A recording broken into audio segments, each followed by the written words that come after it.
and finding my love in myself and others, and it meant a lot more to me now that I realized the difference between growing up on the East Coast in Rhode Island and how you treat people and how community is supposed to be.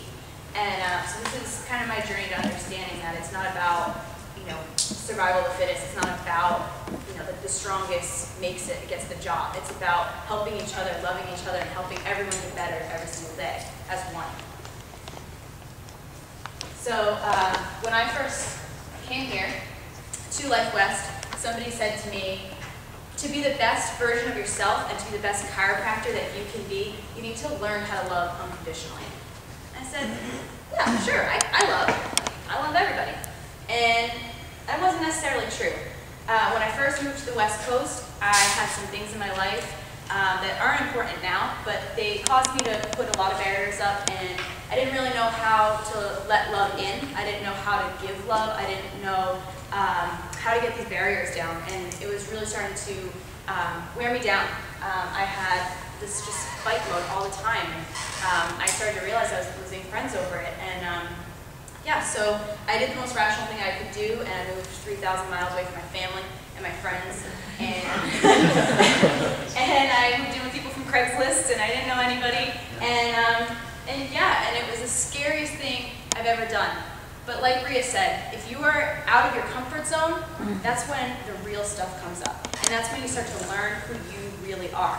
Because if you can survive on your own and create friendships and create a family when you're away from your blood family, I mean, that's just an incredible feeling.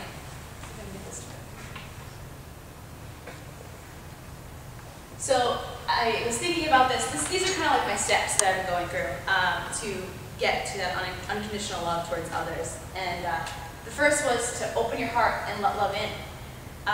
Second was to look at what's right with the world. Stop looking at what's wrong. Everybody does that every single day, and it just creates this negative feeling. If we can just look at what's right, everything's beautiful. Let go of judgment. We'll get to that. It's all about perception. It's all about how you look at life. And radiate love. Others will feel it, and you can change somebody's day. So I put these two up. I first came to Life West about 1.5 years ago to check it out, and took that picture, and I realized that getting chiropractic into my life really actually made me understand what love really was, and what passion really was, and what being open to love is, just if you're capable of doing anything. And then my boyfriend Nick, who also taught me that everything is possible, and yeah, he's awesome.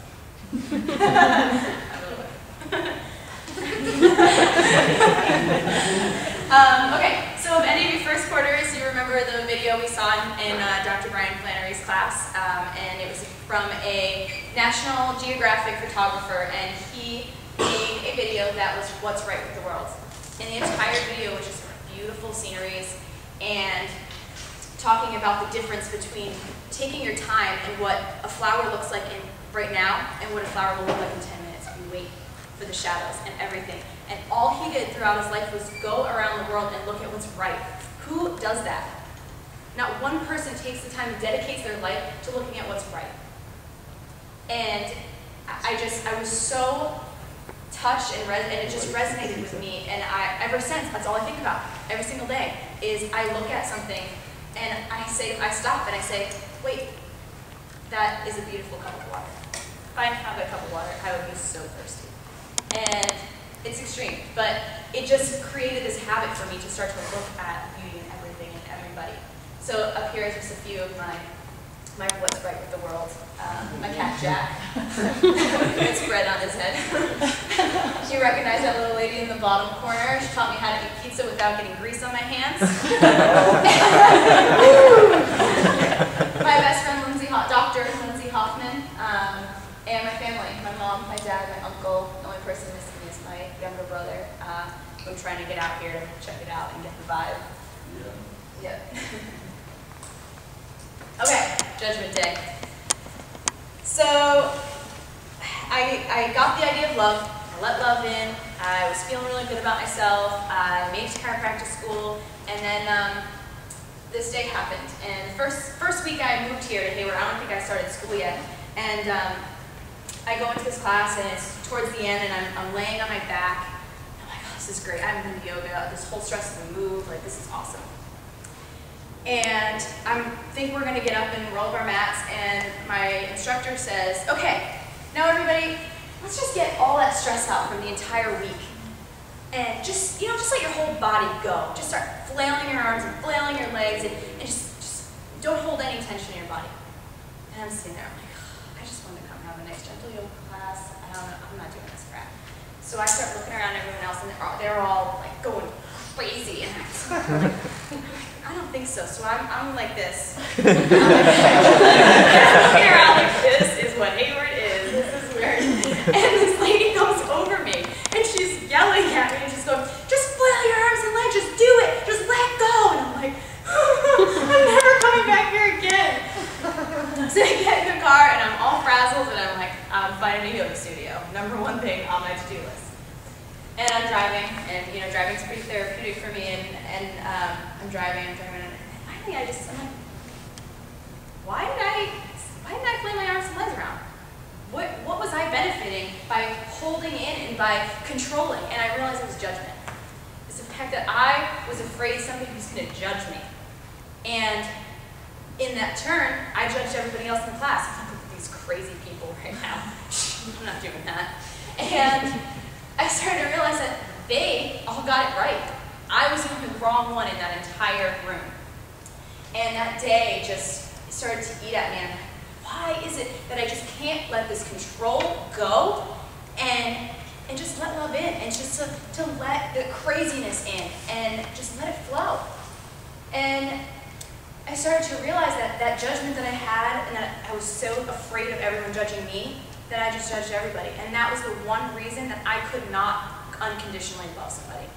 And so from that day on, I went back to that class, by the way, a week later, and same thing, same instructor, play your arms and legs around. What did I do? Like crazy. And it was the best thing I ever did, and I have felt this weight lifted off my shoulders. And once in a while, when I'm in my house at 5 o'clock in the morning, I do it by myself. My cat looks at me like I'm crazy. My boyfriend has no idea what I'm doing while I'm sleeping.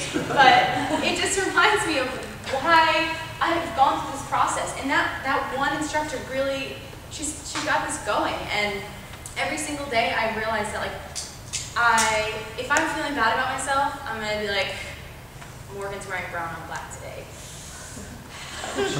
You know? I'm just kidding, that actually goes really well together. We were just right there. And, you know, and then I would say, oh, but it's all in good fun. I'm not really saying it to hurt her or anything like that. But I'm still judging. I'm making myself laugh at her expense, and that's judgment. And that's not how you unconditionally love someone. And so from then on, I have been writing it down. If I feel like I judge that person, I write it down and I mark it, and I hold myself accountable for the fact that there was no reason. I don't know their story. I don't see this overweight woman in the grocery store hunched over, and she's walking around like this, and I'm like, oh, maybe didn't take care of herself. And you know, this whole world is overweight and blah, blah, blah. In the end, all I should really say is, I don't know that woman's story. And I want to help her, and I want to know her story, and I want to know what has brought her to this.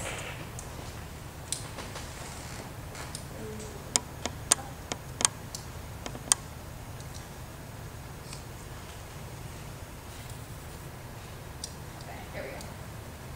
So, the other thing that I have gone to, I just love that I'm just cracking up so hard.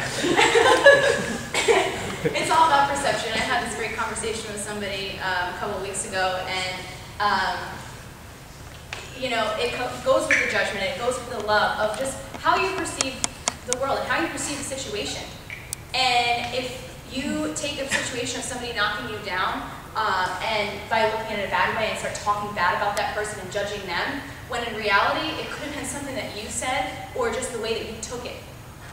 And someone's going to critique me after this, and they're going to tell me, and I could be like, well, they don't know what they're talking about. That's not the way it works. And it's all about your perception. You can take things with a grain of salt, or you can let them eat at you. And so I love this little dog. It says it doesn't work when your eyes are closed. His eyes are closed.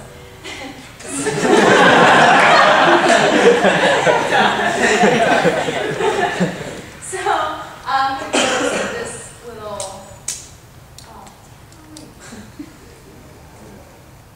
Remind me not to do a PowerPoint next time. Okay, radiate love, others will feel it. And I wish I had a picture of everyone in the entire school all right here because it's not just quarter one. But having all of you around and having everyone at school, I mean, it's been beaten over the head today that this is the most amazing place, and you walk in and you're just like, whoa, please stop asking me if I'm quarter one. I know you're excited, you know. And we've been talking about this whole quarter one's like, you know, I don't want to be in quarter two because no one's going to ask me anymore. Are you quarter two? Then I'm going to care.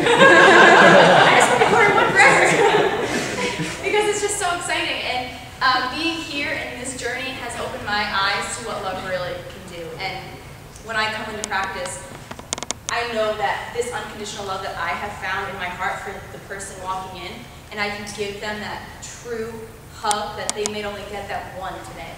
But if I can change their life by that one hug and make them hug somebody else and just let that chain go on and for them to feel how much I care, how much I love, and I want them to heal, it's all going to be worth it in the end. So thank you very much.